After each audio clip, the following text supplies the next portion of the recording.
हाय बच्चों, आप सब कैसे हो? హాయ్ పిల్లలు, మీ అందరూ ఎలా ఉన్నారు? क्या सब कहानी सुन रहे हो ना? ఏంటి మీ అందరూ స్టోరీ వింటున్నారా? अच्छा लग रहा है? నచ్చుతుందా? सभी को याद रख रहे हो? అందరూ గుర్తుంచుకుంటున్నారా? तो पिछले संडे कौन सा कहानी बोले हैं, सभी को याद है ना? అయితే పోయిన ఆదివారం ఏం స్టోరీ చెప్పామో మీకు అందరికీ గుర్తుంది కదా? तो मैं एक क्वेश्चन पूछ रही हूँ। అయితే నేను ఒక క్వశ్చన్ అడుగుతాను. यूसुफ के घर में एक कटोरी चोरी हुआ है बोल के हम लोग सुने हैं ना, वो किसके बैग में मिला है? యోసేపు ఇంట్లో ఒక గిన్నె దొంగతనం అయిందని మనం విన్నాం కదా, అది ఎవరి సంచిలో దొరికింది? वो नीचे कमेंट करके बताइए। అది కింద కామెంట్ చేసి చెప్పండి.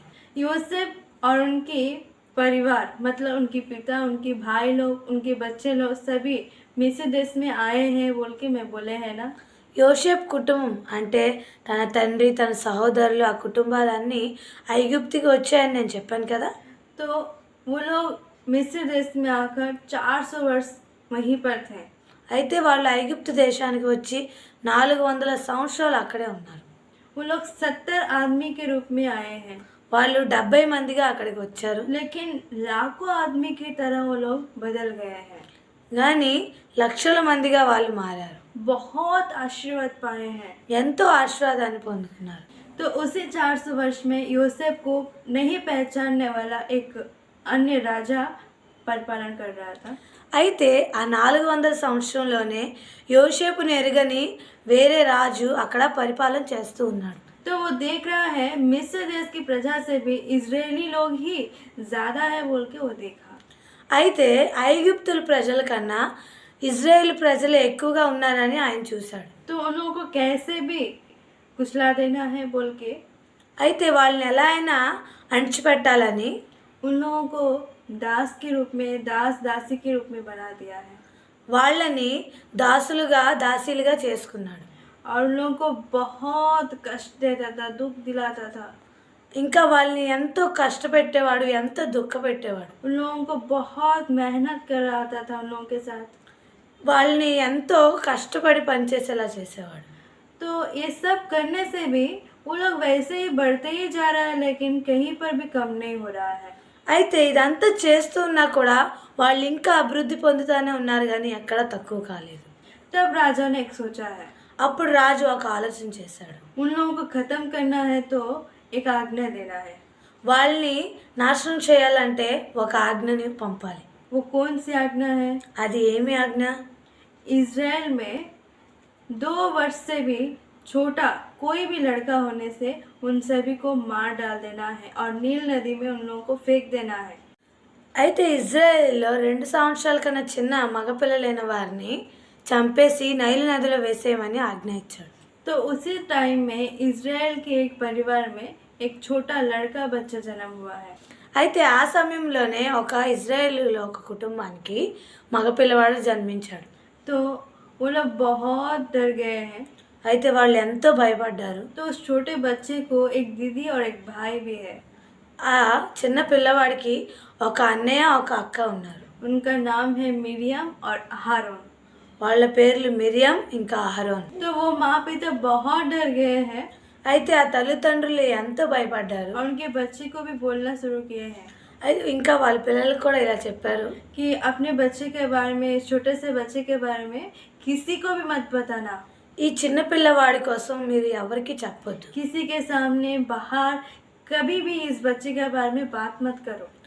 ఎవరి దగ్గరైనా ఎక్కడ బయటైనా ఈ పిల్లవాడి కోసం మాట్లాడవద్దు. अगर तुम लोगों का बात वो मूर्ख सैनिक लोग सुन लेगा तो आके बच्चे को मार डालेगा।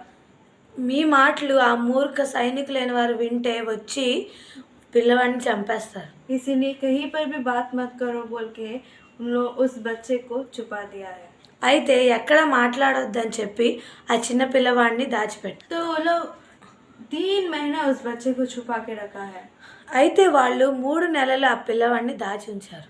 तो 3 महीने के बाद उस बच्चे को छुपाना बहुत मुश्किल हो गया है, 3 నెలల తర్వాత ఆ పిల్లవాడిని దాయడం ఎంతో కష్టమైపోయింది. क्योंकि हमेशा वो छोटा छोटा ही की तरह नहीं रहेगा ना।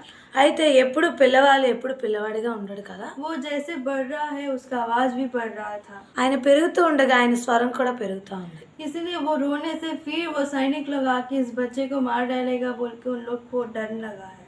అయితే ఆయన ఏడ్చినప్పుడు మళ్ళీ ఆ సైనికులు వచ్చి చంపేస్తారని వాళ్ళు ఎంతో భయపడ్డారు. तब उसकी माँ नील नदी के पास जाके सरकंडों की एक टोकरी बनाई है। అప్పుడు తన తల్లి నైల్ నది వద్దకు వెళ్ళి ఒక జమ్ము పెట్టిని తయారు చేసింది. और वो पानी में डूबे बिना और पानी उसके अंदर नहीं जाना है बोल के उसके ऊपर चिकनी मिट्टी लगाई है और राल लगाई है। అది నీటిలో మునిగిపోకుండా దాని కింద తార్ని అంటించింది. और उस टोकरी में उस छोटे से बच्चे को रख के वो नील नदी में छोड़ दी है। ఇంకా ఆ జమ్ము పెట్టిలో ఆ పిల్లవాడిని ఉంచి ఆ నదిలో వదిలేసింది. तो क्या उस बच्चे अकेले नील नदी में है? అయితే ఆ పిల్లవాడు ఒంటరిగా ఆ నదిలో ఉన్నాడా? नहीं, वो माँ जब उस टोकरी में उस बच्चे को रख रही थी उस टाइम में वो प्रार्थना करके उस टोकरी में रखी है। లేదు, ఆ పిల్లవాడిని ఆ జమ్ము పెట్టిలో ఉంచేటప్పుడు ఆమె ప్రార్థన చేసుకుని ఉంచింది. और प्रार्थना करके ही उस बच्चे को उस नदी में छोड़ी है। ఇంకా ప్రార్థన చేస్తూనే ఆ పిల్లవాడిని ఆ నదిలో విడిచిపెట్టింది. और वो पानी में वैसे तैरते हुए आगे बढ़ रहा है। అయితే అలా ఆ నీళ్ళ మీదే ఆ జమ్ము పెట్టి అనేది వెళ్తుంది. और उसकी एक दीदी है बोल के बताया है ना। అయితే తనకు ఒక అక్క ఉందని మనం చెప్పుకున్నాం కదా. वो दीदी सीक्रेटली चुप कर उस टोकरी के पीछे फॉलो करते जा रही है। అయితే తన అక్క దాక్కుంటూ ఆ పెట్టి వెనకాల ఫాలో చేస్తుంది. तो कुछ दूर जाने के बाद అయితే కొంత దూరం వెళ్ళిన తర్వాత वहाँ पर राजकुमारी नहाने के लिए नील नदी में वो आई है। అక్కడ రాజకుమారి స్నానం చేయడానికి రావడం కనబడింది. तो वो बहुत धूप का समय था। అయితే అప్పుడు ఎంతో ఎండగా ఉంది.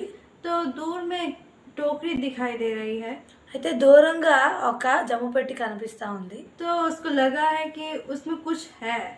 అయితే తనకి అందులో ఏదో ఉందని అనిపించింది. तो उसकी काम वाली को बुलाकर उस टोकरी को पास लाने बोली है। అయితే తన చెలికత్తెను పిలిచి ఆ జమ్ము పెట్టిని తెమ్మని చెప్పింది. तो उसको पास लाने के बाद అయితే ఆ పెట్టిని దగ్గరికి తెచ్చిన తర్వాత उसको खोल के देखने से उसमें बहुत सुंदर सी एक छोटा सा बच्चा लड़का उसमें था। అది విప్పి చూసినప్పుడు ఎంతో అందమైన చిన్న బాలుడు అందులో ఉన్నాడు. तो वो रो रहा था। అతను ఏడుస్తున్నాడు. तो उसको देख के बहुत दया लगा। అప్పుడు ఆయన చూసి ఆమెకి ఎంతో కనికరం అనిపించింది. ऊपर से वो बहुत सुंदर था, ఇంకా ఆయన ఎంతో అందంగా కూడా ఉన్నాడు. इसीलिए उसको अपने बेटे की तरह बनाने का मन आ गया है। అందుకే తనకి ఆమె పుత్రుడిగా చేసుకోవాలనిపించింది. तो तुरंत वो बोली है, इस बच्चे को मेरे लिए कौन पालेगा, कौन इसको दूध देगा। అయితే అప్పుడే ఆమె చెప్పింది, ఈ పిల్లవాడిని నా కొరకు ఎవరు పెంచుతారు, ఎవరు పాలనిస్తారు. ऐसे बोल के वो अपने दासियों के साथ बोल रही थी। అలా ఆమె తన చెల్లికత్తెలతో చెప్తూ ఉంది. लेकिन उसके दासी लोग ये काम नहीं कर सकते हैं। కానీ తన చెల్లికత్తెలు ఈ పనిని చేయలేరు. तो इतने में ही ये सब वहाँ पर खड़े होकर चुप कर उनकी दीदी देख रही थी ये सब। అయితే ఇంతలోనే అక్కడే నిలబడి దొంగతనంగా వాళ్ళ మాటలు వింటున్న వాళ్ళ అక్క ఉంది అక్కడ. तो वो दौड़ते हुए राजकुमारी के पास आ गई है। ఆమె పరుగెత్తుకుని రాజకుమార్తె వద్దకు వచ్చింది. क्या मैं आपके लिए एक दासी को लेके आऊँ, इस बच्चे को दूध देकर पाल पोषण करेगी। మీ కొరకు ఒక దాసిని నేను పిలుచుకొని రానా ఈ పిల్లవాడిని పాలిచ్చి పెంచడానికి. तो वो बोलिए हाँ लेके आओ। ఆమె సరే తీసుకుని రా అని చెప్పింది. तो वो उधर से दौड़ते हुए अपने घर गई है అయితే ఆమె పరిగెత్తుకుని ఆమె ఇంటికి వెళ్ళింది. और उसकी माँ को लेके आई है। ఇంకా తన తల్లిని తీసుకుని వచ్చింది. तो ये राजकुमारी उनके माँ से बोली है, ఈ రాజకుమారి ఆ తల్లితో చెప్పింది, दया करके इस बच्चे को मेरे लिए दूध देकर पालन करो।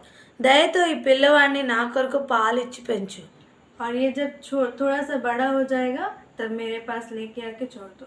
ఇంకా ఈ పిల్లవాడు కొద్దిగా పెరిగినప్పుడు నా యొద్దకు తెచ్చి వదిలిపెట్టు. ये मेरा बेटा है, ఇతడు నా పిల్లవాడు. अब से मैं ही पालन करेंगे इसको। ఇప్పటి నుంచి నేనే ఇతన్ని పెంచుకుంటాను. तब वो माँ उस बच्चे को लेकर अपने घर ले गई है అప్పుడు ఆ తల్లి ఆ పిల్లవాడిని తీసుకుని తన ఇంటికి తీసుకువెళ్ళింది. और उसको दूध दे के पालन कर रही थी। ఇంకా ఆ పిల్లవాడికి పాలిచ్చి పెంచుతుంది. अब से लेकर उस बच्चे को भी कोई भी कुछ भी नहीं कर पाएंगे, ఇక్కడ నుండి ఆ పిల్లవాడిని ఎవరు ఏమీ చేయలేరు. क्योंकि ये अभी किसका बच्चा है? ఎందుకంటే ఈ పిల్లవాడు ఇప్పుడు ఎవరి పిల్లవాడు? राजकुमारी का बेटा है। రాజకుమార్తె పిల్లవాడు. देखे है ना उस बच्चे को परमेश्वर कितना अच्छे से बचाए हैं। చూసారా ఆ పిల్లవాడిని దేవుడు ఎంతగా కాపాడాడో. इस बच्चे को बचाने के पीछे क्या है? ఈ పిల్లవాడిని రక్షించడానికి వెనుక ఏముంది? उसकी माँ की प्रार्थना। తన తల్లి యొక్క ప్రార్థన. उसकी माँ ने प्रार्थना करके उसकी पूरा भार परमेश्वर के ऊपर ही डाल दी थी। తన తల్లి ప్రార్థన చేసి తన భారం అంతా దేవుని మీదే వేసింది. और वो विश्वास रखी है कि परमेश्वर ही उसके बच्चे को बचाएंगे। ఇంకా తను ఎంతో విశ్వసించింది దేవుడే తన పిల్లవాడిని రక్షిస్తాడని. वैसे ही परमेश्वर उसके बच्चे को बचाए हैं। అలాగే దేవుడు తన పిల్లవాడిని రక్షించాడు. इस कहानी में हम लोग क्या समझना है? కథలో మనం ఏం అర్థం చేసుకోవాలి? हम लोगों को भी बहुत बार ऐसी मुसीबत आते रहता है, మనకి కూడా ఇలా ఎన్నోసార్లు కష్టాలనే వస్తాయి, दुख आते रहता है। దుఃఖాలు వస్తాయి. तो हम लोग उस टाइम में क्या करना है? మనం అప్పుడు ఏం చేయాలి? हम लोगों को बहुत सारा आवश्यकता भी हो सकता है, మనకి ఎన్నో అవసరాలు కూడా ఉంటాయి. तो इस समय हम क्या करना है? అప్పుడు మనం ఏం చేయాలి? हम लोग प्रार्थना करना है। మనం ప్రార్థించాలి. प्रार्थना करके हमारी पूरे भार को परमेश्वर के ऊपर डाल देना है। ప్రార్థిస్తూ మన భారం అంతటిని దేవుని మీద వేయాలి. तब परमेश्वर हमें सहायता करेंगे, అప్పుడు దేవుడు మనకి సహాయం చేస్తాడు. सब मुसीबतों से हमें छुड़ाएंगे, बचाएंगे। ఇంకా అన్ని కష్టాల నుండి విడిపించి మనల్ని రక్షిస్తాడు. तो हम प्रार्थना करके हमें सारे बोझ को परमेश्वर पर डालते हैं, అయితే ప్రార్థిస్తూ మన సమస్యలన్నిటిని దేవుడి మీద వేస్తామా? और हमारे विश्वास को भी परमेश्वर के ऊपर रखते हैं। ఇంకా మన విశ్వాసాన్ని కూడా దేవుని మీద ఉంచుకుందామా?